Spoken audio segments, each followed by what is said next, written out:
Hi everyone, I'm ABC7 anchor Rosemary Montañez, and I wanted to bring you an update to two big stories that got an update earlier this week. Now, this involved two separate cases, but they both involved men who murdered women. The first one involved a Horizon City man. He'll be spending 5 decades in prison for murdering a 16-year-old girl, and that girl's name was Jasmine Estrella Adame.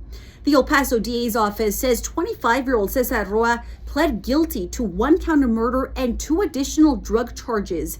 Now, officials found her body in an alley in Far East El Paso in February of 2023. Now, investigators learned that the girl and several friends planned to steal drugs from Roa during a drug deal. Court documents say one of the girl's friends actually grabbed the drugs and the group ran. And that's when Roa then shot and killed Jasmine. And when I interviewed the family at the time, they were wearing shirts that read "Justice for Jasmine." And this is what they told me back then. Why justice for Jasmine? Because we need to find who did this, not only for justice for Jasmine, but, for our community as well. We have to get the person responsible off the streets.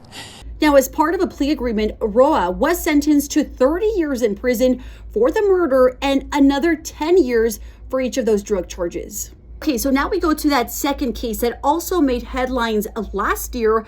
Now, this sentencing happened in Ciudad Juarez, and it involved a former Fort Bliss soldier. He's going to be spending nearly 3 decades in prison after pleading guilty to killing his girlfriend in Juarez.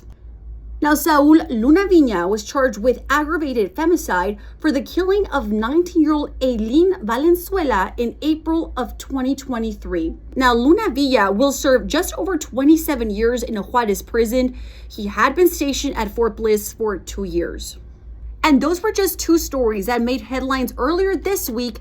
Remember, to get all of your headlines, you can always go to kvi.com or download the KVI News app. Thanks, everyone.